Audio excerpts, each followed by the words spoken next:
진짜 몰랐어. 몰랐어.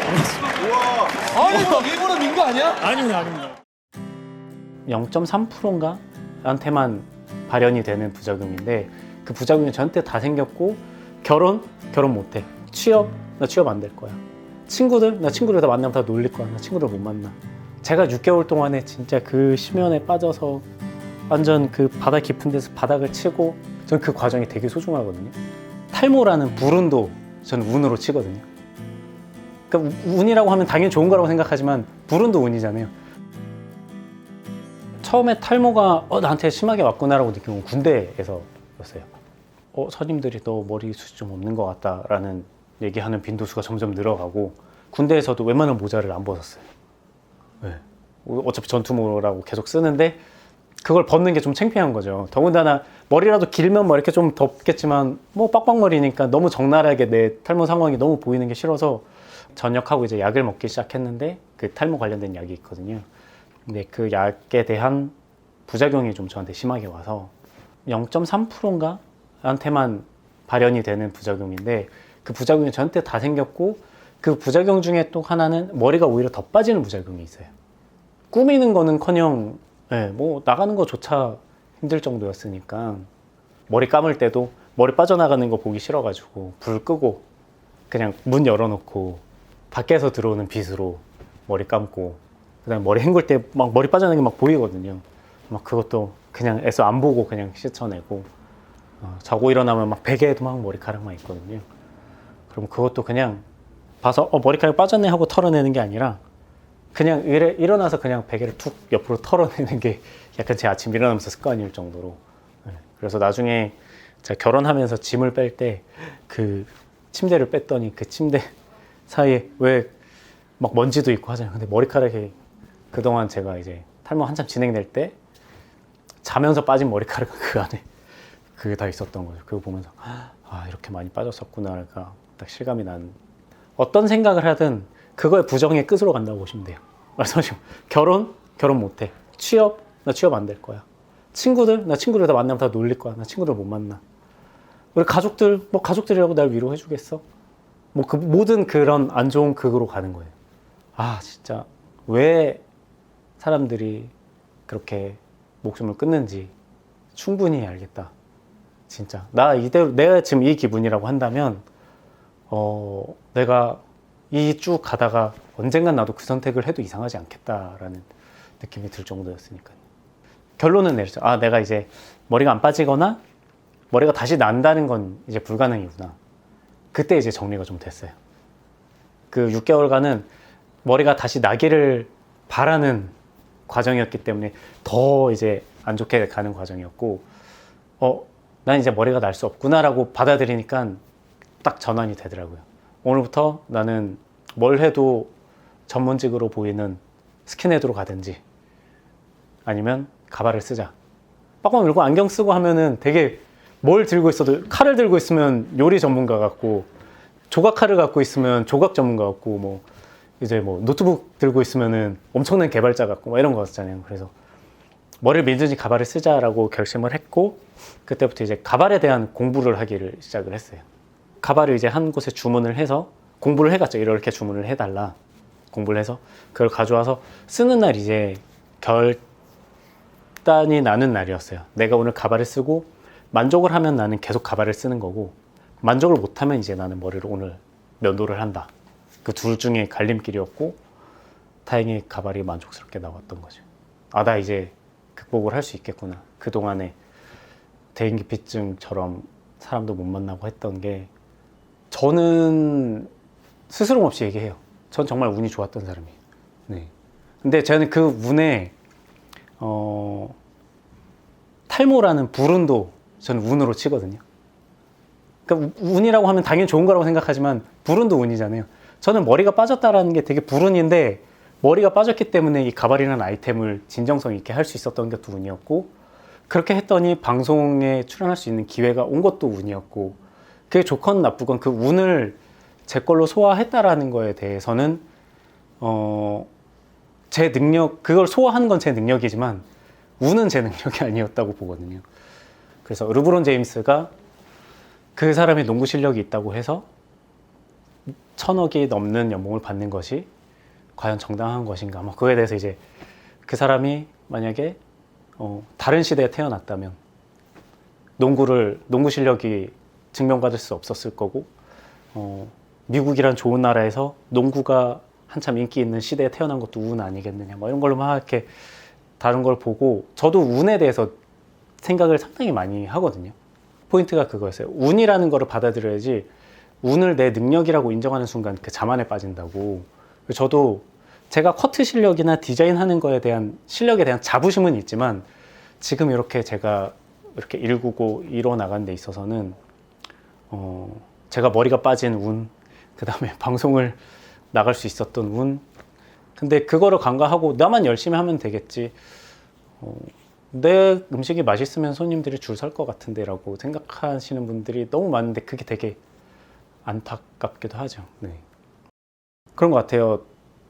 저한테 그런 창업 문의도 많이 하시고, 그러니까 창업 관련된 다른 걸로도 막 문의를 많이 주시는데 저는 가발에 대한 애증이 있어요.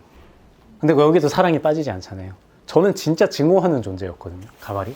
처음에 쓰면서도 용납할 수 없었어요. 제가 이걸 쓴다는 것 자체를. 진짜 막 찢어버리고 싶었어요. 내가 이걸 왜 써야 되나.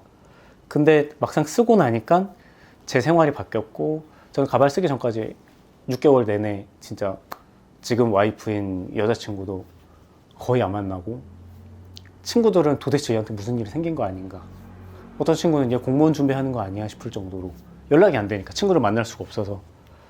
그걸 벗어나게 해줄 수 있었던 게 또 가발이었기 때문에 그 애증의 관계지만 어쨌든 그 사랑이라는 게 있는 거고, 그 사랑이라는 거를 갖고 시작하다 보니까 창업을 할 수 있었고, 거기에서 어떤 메리트와 무기가 생긴 거였잖아요. 창업 관련돼서 이런 얘기할 때 꼭 내가 하려는 아이템, 그게 어떤 저처럼 가발이나 어떤 물건이 됐건, 아니면 뭐 어떤 특허가 됐건, 아니면 요새는 뭐 어플이나 이런 서비스 관련돼서 그 서비스에 대해서 얼만큼 애정이 있느냐가 기본 밑바탕이 돼야 되는데, 그렇지 않은 경우를 너무 많이 봐서 저는 괜히 그런 애정이 없이 그냥 그런 분들이 행여 제가 자 여러분 희망을 갖고 꾸준히 하시면 됩니다 라는 말로 희망을 줬다가 그분들이 무너지면 안 되니까 차라리 애정이 없으면 저는 다시 한번 생각해 보라고 하고 싶어요. 네.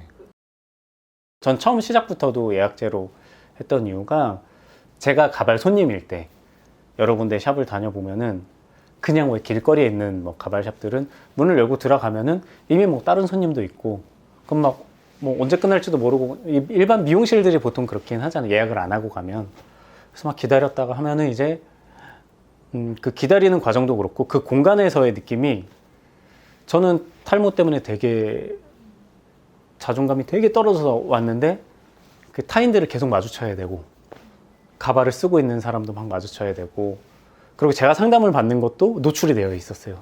옆에 또 다른 손님들 와서 앉아 있으면 그 상황에서 막 상담받고, 그래서 저는 상담을 받다가 중간에 나오는 경우도 많고, 그래서 내가 나중에 하면 철저하게 예약제로 해서 그 시간만큼은 온전히 할애를 하고 공간적으로도 꼭 분리를 해야겠다라고 생각을 했었거든요.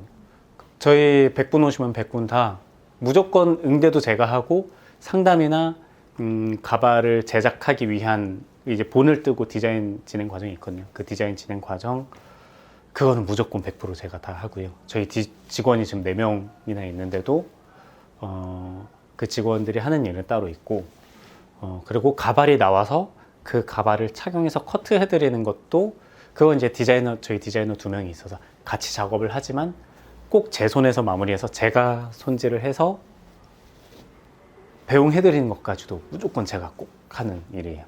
사실 그거를 줄이면 비즈니스적으로는 훨씬 더 많은 손님을 받을 수 있고, 저도 몸이 훨씬 더 편해질 수 있거든요. 되게 답답하다라는 얘기를 되게 많이 하세요. 저도 그런 유혹에 좀 많이 흔들린 적은 분명히 있긴 하죠. 되게 구체적인 제안을 해주시는 경우도 많고요. TV나 한 번씩 나가가지고 얼굴만 이렇게 내비치면은 이제 그냥 아무것도 안 해도 된다 저는 오히려 그런 제안이 되게 좀 기분이 나쁘기도 했어요. 네, 한편으로는 나 이렇게 되게 열심히 하는데 왜 내가 이 열심히 하는 방식에 대해서 오답이라고 얘기한다라는 게 조금 기분이 나쁘기도 했고, 시기적으로 누구도 예상하지는 못했겠지만 작년 코로나 때문에 힘들어진 가발업체라든지 실제로 문을 닫은 가발업체도 꽤 되는 걸로 알고 있거든요. 만약에 제가 그 달콤함에 빠져서 한 2, 3년쯤 전에 확장을 해서 막 전국적으로 지점을 했다라고 한다면 저는 아마 작년에 상당히 힘들었거나 지점 몇 개를 문을 닫는다거나 그런 상황이 됐을 수도 있을 것 같아요. 되게 그냥 나 이 일을 하길 잘했다라는 보람을 느끼게 해주시는 분들이 있기 때문에 힘을 얻고 하는 거죠. 흔히 이제 방금 말씀하신 것처럼 진상이라는 단어로 표현을 하잖아요. 되게 좀 조금 뭐랄까 감정적으로 좀 힘들었다거나. 근데 저는 저희 직원들끼리 꼭 제가 정한 룰이 있어요. 아무리 이 손님이 우리한테 못된 행동을 했다고 하시더라도 우리는 그러니까 무조건 굽히고 친절해라가 아니라 최소한 이분에 대한 언급을 할 때 왜 그 진상 있잖아 이렇게 얘기할 수 있잖아요, 직원끼리. 저희는 절대 그렇게 얘기하지 말자. 정말 되게 고마우신 분이라고 저는 표현을 해요. 고마우신 분 왔다 갔다고. 아니면 막 저 레벨업 했다고.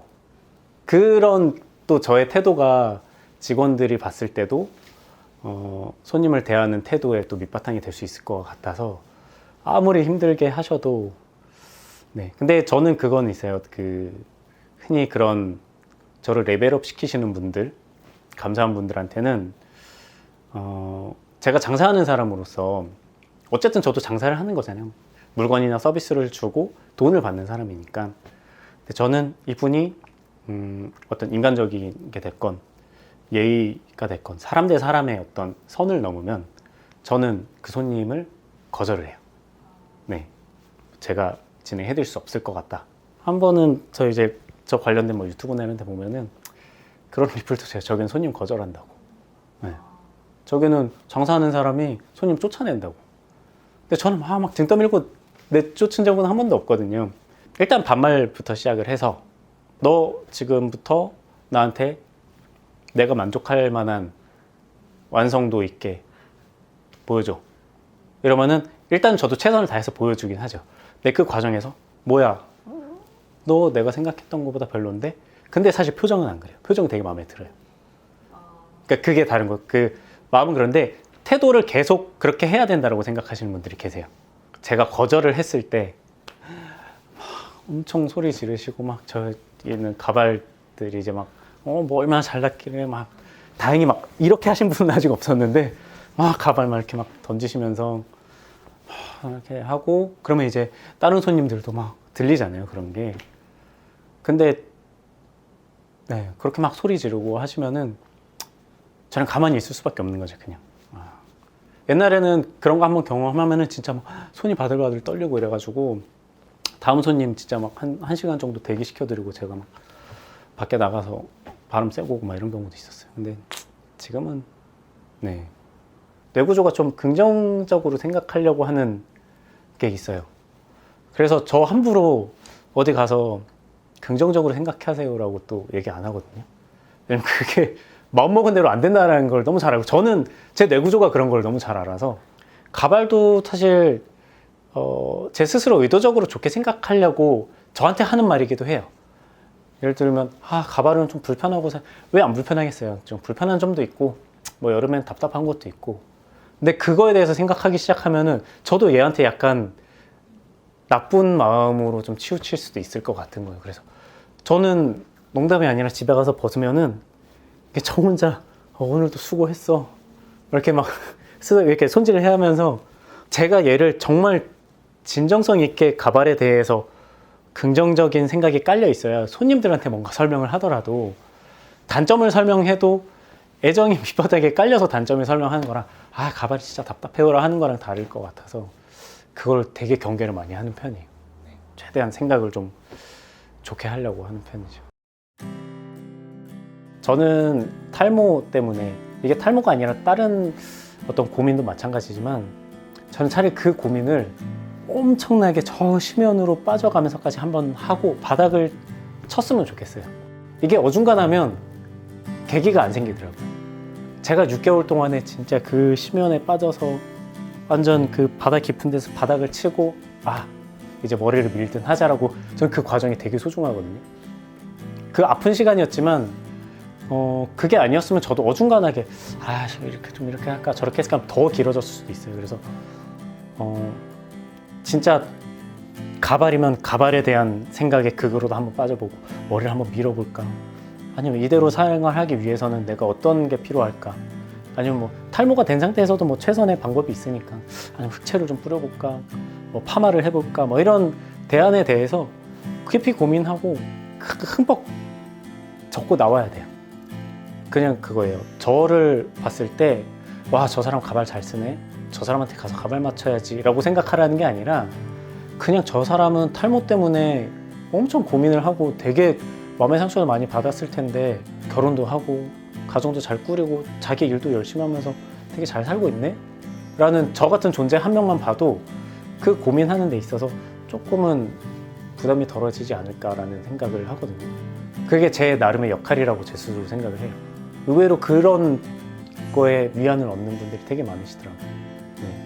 나는 탈모 때문에 어떻게 하지라는 생각만 했는데 작은 위로가 됐다라는 얘기를 많이 보고 내 역할은 그거구나라는 생각을 늘 해요.